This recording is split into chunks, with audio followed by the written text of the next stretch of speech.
Graças a paz, meus irmãos. Estou fazendo aqui o vídeo no sábado, né? Não fiz ontem, mas estou fazendo nessa tarde de sábado aqui uma reflexão. E essa reflexão ela está em 1 Samuel, né? Então, o que acontece? Comigo eu não sei, até assim alguma coisa curiosa, né? Que muitas vezes quando eu estou aqui nos meus afazeres em casa, no fim de semana e tal, é um momento assim que Deus mais fala comigo. Eu estou fazendo as coisas corriqueiras assim, ouvindo hino e louvando e tal, e de repente Deus começa a falar comigo e ver essa palavra sobre, comecei a meditar sobre essa passagem de Ana, né? Ana é uma passagem, né? Ela é a mãe de Samuel, né? Por isso que ela está em 1 Samuel, porque a história do filho começa na mãe, né? E aí Ana é mãe de Samuel. E o que que acontece? A maioria das pessoas já conhece essa passagem, ela é muito conhecida, né? Até por Penina. E tem algumas coisas também que eu vou comentar aqui a respeito desses nomes. Mas vamos lá, vamos começar então, vamos fazer assim uma passagem rápida na história de Ana. E depois eu vou ler alguns textos aqui que mais me chamaram a atenção, que eu acho que eu julguei assim mais importantes, tá? E fazer alguns comentários no final. Então vamos lá.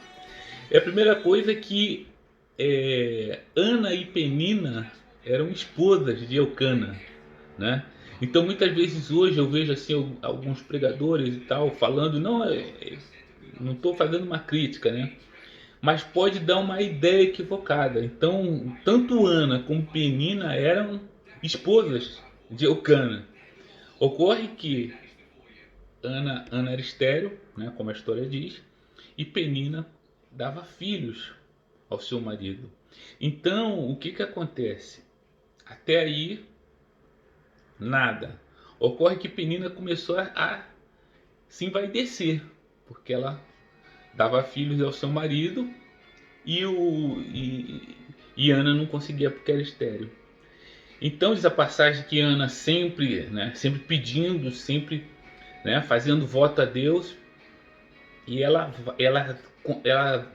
vive em constante oração. E toda vez que ela vai, né, era uma festa de, vamos dizer assim, que eles tinham uma festa de agradecimento, né? Eles desciam uma vez por ano para o local lá onde estava o sacerdote Eli para fazer o seu agradecimento pelo o seu ano e tal. E Ana sempre ia lá, orava, chorava, se debulhava em lágrimas e retornava, né? E o marido, assim, a primeira coisa que eu vejo bacana de Ana é o seguinte, que ela sabia dividir vamos dizer assim, as angústias dela com o marido. Por que que eu digo isso? Porque tem um momento aqui que ele pergunta a ela assim, será? Ele pergunta a ela, que vou até ler aqui, ó. Eucana, seu marido, lhe perguntava: Ana, por que você está chorando? Por que não come? Por que está triste? Será que eu não sou melhor para você do que 10 filhos? Ou seja, então existia diálogo nesse casal. Por quê? Porque Eucana sabia qual era o motivo da angústia de Ana, né?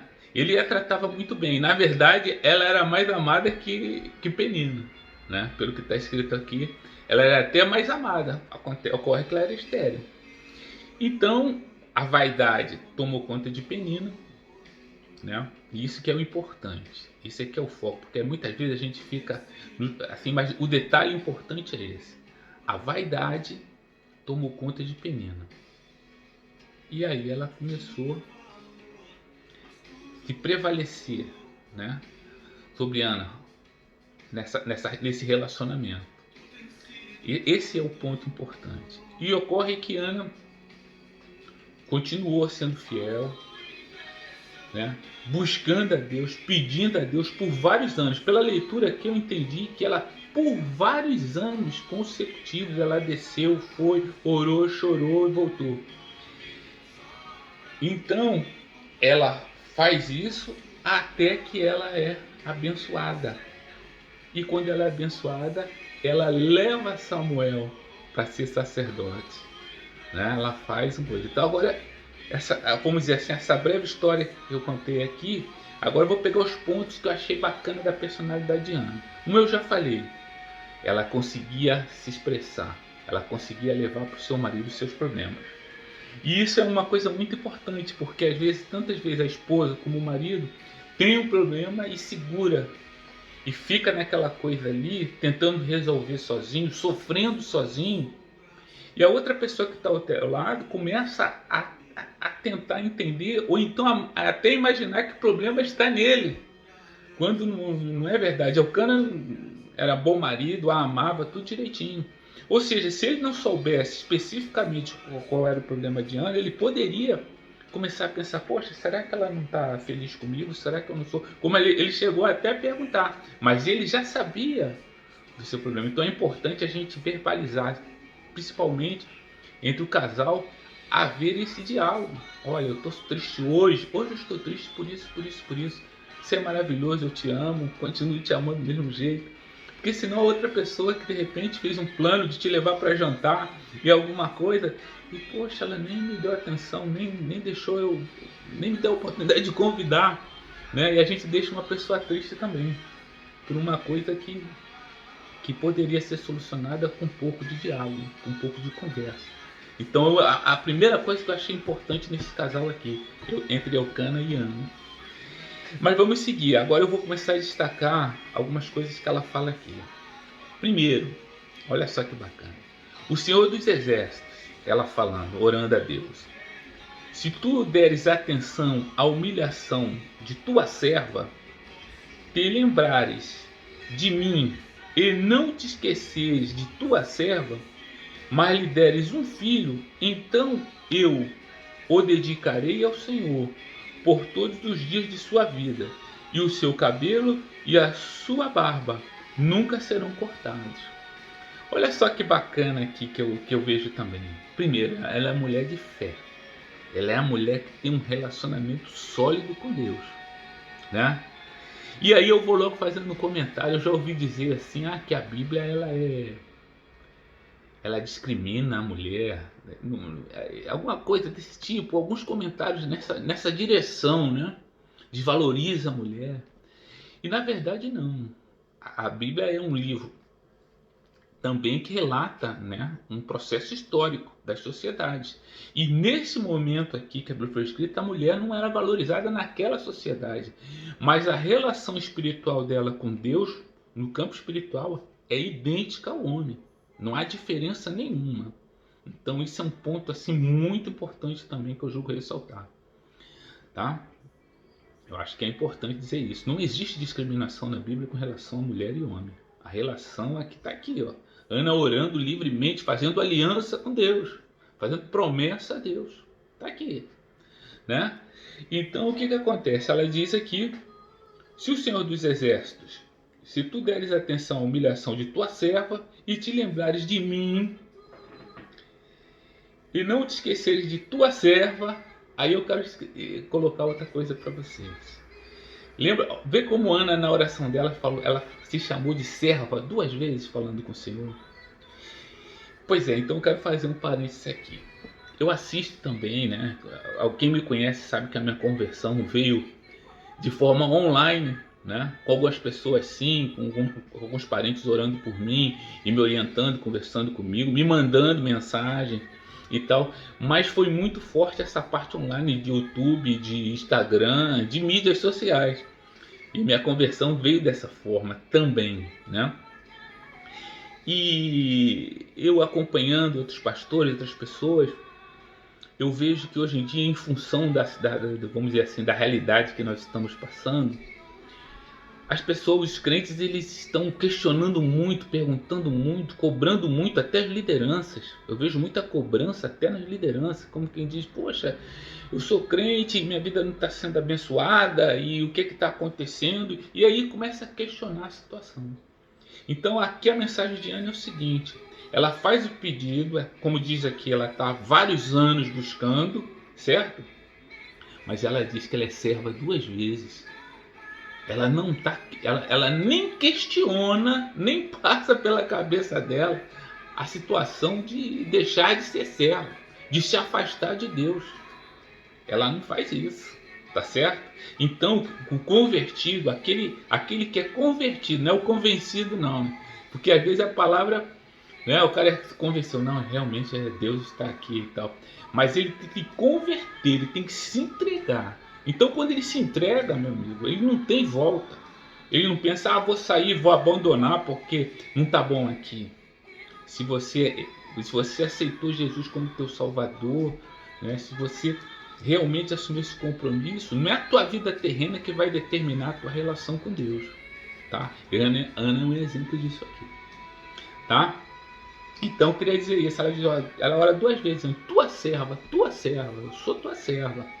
Então, ela faz esse compromisso com Deus, dizendo que se recebesse um filho, né, a barba dele não seria cortada, nem o cabelo, e que serviria para, né, ela ofereceria, vamos dizer, o filho para o sacerdócio.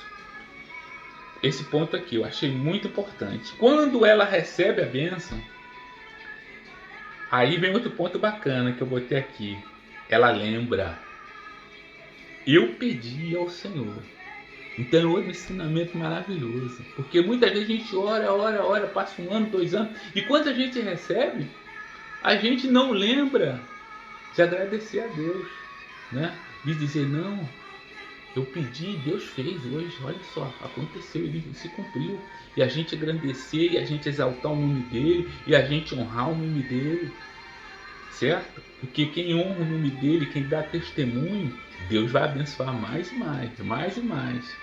Eu aprendi com outras pessoas isso. Quanto mais você dá testemunho das coisas boas que Deus faz na sua vida, mais Deus faz, mais Deus traz bênçãos para você, porque faz parte do projeto dele. Através da sua vida você está pregando o evangelho. Tá entendendo? Então é outra coisa. Ela disse: eu pedi ao Senhor. E depois aqui, quando Ana consagra Samuel, né? E aí vem a parte bonita da coisa aqui que eu queria ler para vocês. Vou ler rapidamente para terminar. Então aqui, quando ela fala a oração de Ana, tem algumas reflexões importantes aqui. Meu coração exulta no Senhor minha força é exaltada. Minha boca se exalta sobre os meus inimigos, pois me alegro em tua libertação. Não há ninguém santo como o Senhor, não há outro além de ti, não há rocha alguma como nosso Deus. Não fale tão orgulhosamente, nem saia de sua boca tal arrogância, pois o Senhor é Deus sábio, é Ele quem julga os atos dos homens. O arco dos fortes é quebrado, mas os fracos são revestidos de força. Os que tinham muito agora não trabalham por comida, mas os que estavam famintos agora não passam fome. A que era estéril deu à luz 7 filhos, ou seja, depois de Samuel vieram mais 6. Mas o que tinha muitos filhos ficou sem vigor, ou seja, Penina, quando ela se exaltou aqui na terra, ela desceu no plano espiritual, né? É aqui que ela está falando. O Senhor mata e preserva a vida. Ele faz descer a sepultura e dela resgata. O Senhor é quem dá pobreza e riquezas. Ele humilha e exalta. Levanta do pó o necessitado e do monte de cinzas ergue o pobre. Ele os faz sentar-se com príncipes e lhe dá lugar de honra, pois os alicerces da terra são do Senhor. Sobre eles estabeleceu o mundo. Ele guardará os pés dos seus santos, mas os ímpios serão silenciados nas trevas, pois não é pela força que o homem prevalece. Aqueles que se opõem ao Senhor serão despedaçados. Ele trovejará do céu contra eles. O Senhor julgará até os confins da terra. Ele dará poder a seu rei e exaltará a força do seu ungido. Isso daqui é assim, engraçado. Essa é a oração de Ana, né? Mas poderia estar muito bem lá em Salmos, né? assim, essa oração dela é linda e a oração dela é profética. Por que ela é profética? Porque ela fala aqui, ó,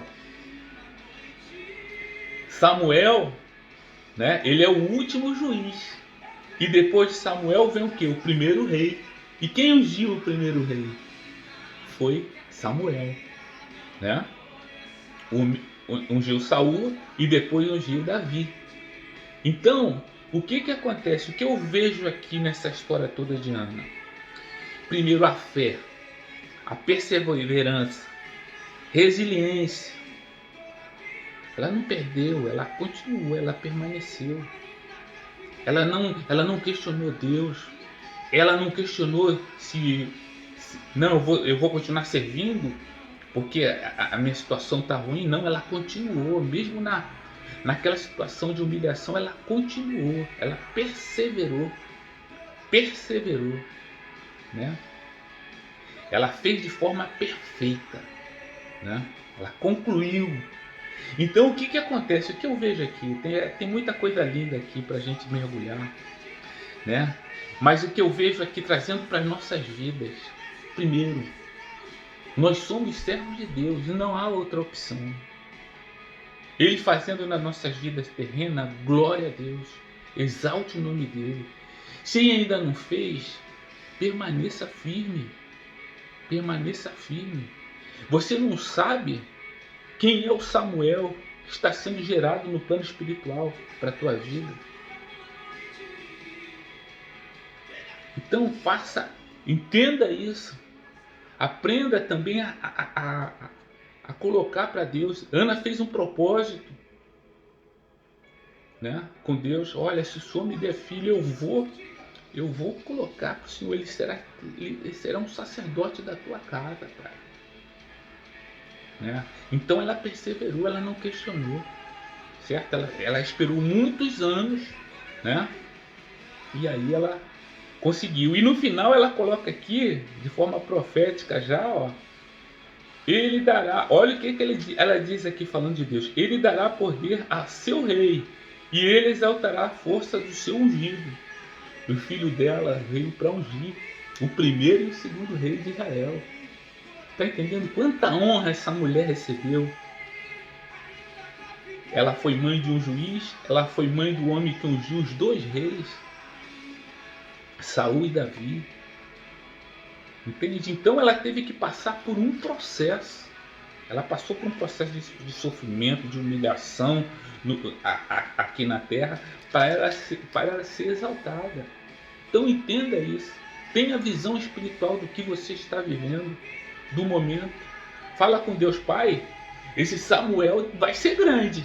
Por quê? Então aprenda a falar, Pai, eu digo às vezes, né? Pai, esse Samuel deve ser grande, viu? Porque a luta tá. Me ajuda, Pai, me ajuda a prosseguir. Mas tenha fé que o nosso Deus é fiel, Ele vai nos atender, Ele vem para nos abençoar, Ele vem para nos tirar ali, como ela falou aqui, ó, para nos exaltar. Ela tem um verso aqui que é lindo aqui que ela fala, ó, Ele guardará os pés de seus santos, mas os ímpios serão silenciados nas trevas. Pois não é pela força que o homem prevalece. Né? Aqui sim, aqui ó. Levanta do pó o necessitado, e do monte de cinzas ergue o pobre. E ele o faz sentar-se com príncipes e lhe dá lugar de honra. Então é nesse Deus que nós esperamos. E é nesse Deus que nós temos que manter a nossa fé. Tá entendendo? Então essa aqui, ó, esse ensinamento aqui, tudo isso que está aqui nessa passagem bíblica de 1 Samuel, do testemunho de Ana e dessa oração de Ana, é uma coisa muito forte. Eu acho que vale a pena a gente ler e meditar em cima disso aqui, tá? Então eu digo a vocês, não questione, mas antes agradeça ao Pai. Fala para ele, Pai, se está demorando é porque esse Samuel aí vem para me honrar. Esse Samuel vem para me fazer feliz. Esse Samuel vem para mudar a minha história, ou me colocar na história. Né? Mudar a minha história ou me colocar na história, como ele colocou, como a Ana foi colocada aqui.